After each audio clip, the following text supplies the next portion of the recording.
الرحمن الرحیم۔ آج کا عنوان دوسرے مغل بادشاہ نصیر الدین محمد ہمایوں۔ دوسرا مغل بادشاہ اور ظہیر الدین بابر کا بیٹا ہمایوں کی پیدائش مارچ 1508 میں کابل میں ہوئی۔ ماں کا نام ماہم بیگم تھا۔ بچپن ہی سے ہمایوں ذہین اور شجاع تھے، مگر طبیعت میں نرمی، شاعری کا شوق اور غفلت بھی پائی جاتی تھی۔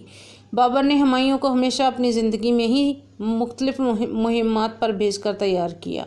1530 میں بابر کی وفات کے بعد ہمایوں تخت پر بیٹھے۔ عمر صرف 22 برس تھی۔ سلطنت کی بنیاد کمزور تھی، اس لیے ہر طرف سے بغاوتیں اور سازشیں اٹھیں۔ ان کے بھائی کامران مرزا، عسکری مرزا اور بندال مرزا اکثر مخالفت کرتے رہے۔ افغان سرداروں کی بغاوتیں، شیر خان سوری، بعد میں شیر شاہ سوری نے بخار اور بنگال میں طاقت بڑھائی۔ افغان سردار ہمیشہ دہلی سلطنت پر قبضہ کرنا چاہتے تھے۔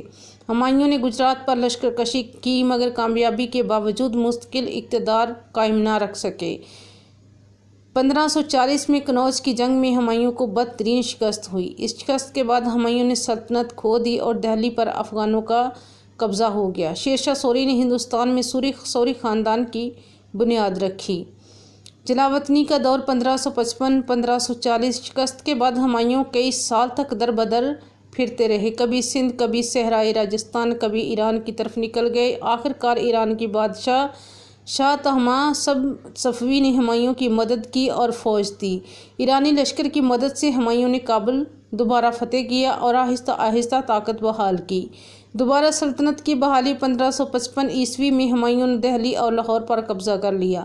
اس طرح مغل سلطنت دوبارہ قائم ہوئی، لیکن یہ بحالی زیادہ دیر قائم نہ رہ سکی۔ جنوری 1556 میں دہلی میں اپنی لائبریری کی سیڑھیوں سے گرنے کے باعث ہمایوں شدید زخمی ہوئے۔